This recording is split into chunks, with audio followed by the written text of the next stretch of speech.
The Beat 92.5 is celebrating Black History Month by highlighting the contributions and achievements of Black Montrealers. And my special guest today is an artist. He is known as the Yarn Art Guy. That's right, a keen kidder creates works of art using yarn. While his creativity may be astounding, there are more layers to discover about this talented man. Akeen joins me now. Thank you so much for being with me, Akeen. Thank you for having me. I like that introduction. I love being known as the yarn art guy. There you go. Okay, well, listen, you're so much more than that. I mean, you graduated from Concordia in building engineering, and now you create yarn art. So tell me about that.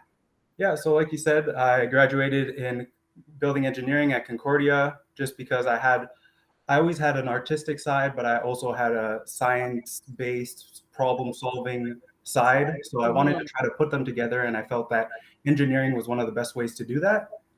But in doing that, you find out that, being technical kind of has its limits. So if you want a real artistic outlet, art is the way to go. So visual art was what I enjoyed, and I strive to be unique. So painting and drawing wasn't enough for me. I needed to find something else. Stumbled upon some yarn, figured I could make this look like a painting if I frame it the right way. So now I hot glue yarn onto canvases to make different pop art creations. So I have to say, when I was introduced to your work, I was like, what do you mean he's using a glue gun and yarn and creating these wonderful pieces? I mean, we see it right behind you there with Chadwick Boseman. That's the work that you're actually creating with yarn. Correct.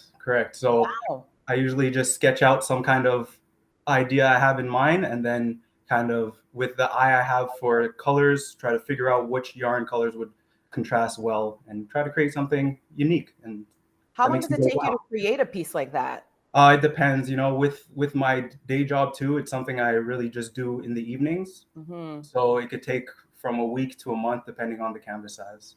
Do you mind bringing it up a little bit closer Oh, to the yes, of screen so course, we of can course. see it? People will be fascinated because it does look like a painting, and then you realize, so if I touched it, it would be fully yarn. So the background in this case, I did paint, if you could see the thickness a little bit, but Mhm. everything here you can see is actually yarn. So this is part of a Black Icon series that I'm doing this month.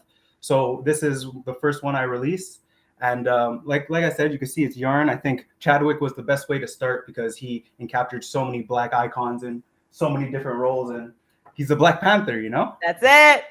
And so are you selling your work? Because some people are going to see this video and they're going to say, wait a second, I need to get my hands on one of these pieces. Yeah. So my Black Icon series, I'm not selling yet, Okay. because I have about 5 to 7 pieces and I want to do a showing of some sort Okay. to kind of post COVID get back into the community and, you know, meet with different artists and different creators in a unique space. Mm. And I do yarn. I know people who work with wood, who do different kind of creations, and I want to kind of do a showcasing before selling these ones. Yeah. But for other works I have, like you can see the LeBron James, I have the Kiss over here, my recreation in yarn. All of these are available on my website, artwithanak.com. So the Black Icon series, we have to wait a little bit for it because you're going to be doing a show. I'm telling you right now, and it's on a record because this is being recorded, that Chadwick is coming home to me. So you can Oh, display it, but I'm buying it. perfect. I'll Okay. keep it in mint condition. Yeah. So tell me about the DESTA program and what you're doing with them. So Desta, I just wanted to talk about them because if you're in Montreal and you're a Black youth, they're always a place where you could get help, whether Mhm. it's for your career, whether it's for mentoring, whether it's just for advice. You need someone to talk to about, specifically Black issues that you feel like maybe your teacher might not be the right person to speak with. They're Mhm. always there as a source for you.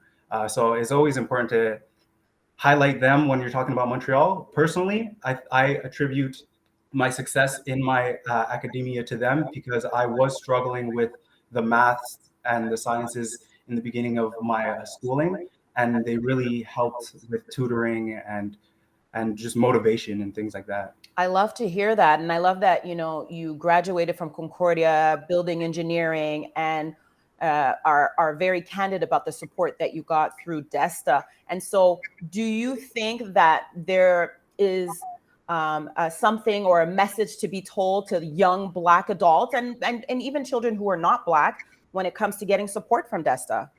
Yeah, I think the most important thing, and we're learning it as we talk more about mental health and just anything, don't be scared to ask for help, Mm-hmm. because you will definitely find someone going through the same thing that you are, whether it's mentally or academically or just for motivation, Mm-hmm. reaching out and asking for help. There's always people there to help.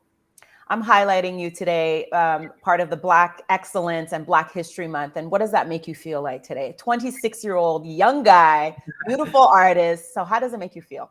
Oh, I feel I'm super grateful.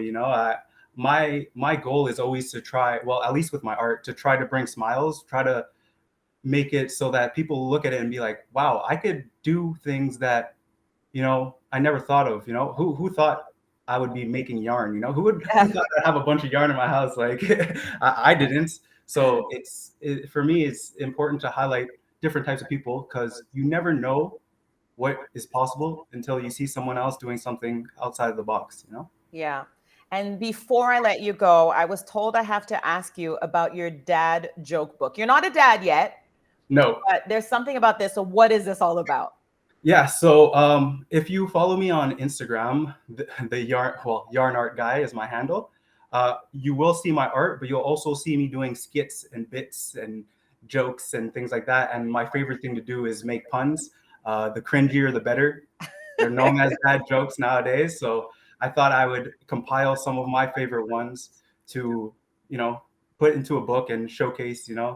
Come be silly with me. And Keen, I'm going to have to put you on the spot. You're going to have to tell me one of oh your no, favorite ones. okay, Yeah. well, what's the difference between people from Dubai and people from Abu Dhabi? People from Dubai and people from Abu Dhabi. I'm not sure. Well, the people in Dubai don't like the Flintstones, but the people in Abu Dhabi do. I get it. The dad jokes. There Oh it boy. is. And you're And it only makes you go, 26. ugh. Look at your humor. Oh my goodness. So if you like that feeling of, oh, that I have to give it to you, but I don't like laughing at that, you'll love that dad joke book. Well, I love it. Well, Akeem, thank you so much for, taking the time to be with me today, and continued success. Don't forget that one right there is for me. Okay. Can I Okay? show you one more? Yes. This is the next one that came out. I'm trying to release every Monday a new portrait. Okay. So for everyone loves some Zendaya. Wow. So Look that's at that. It looks like a painting. again all yarn. Look at that. Wow. Amazing. Amazing. Your work is amazing. And I feel like this is just the beginning for you. Yeah, I hope so. And thank you for reaching out and having this conversation with me. Okay, great. Take care, Akeem. Bye.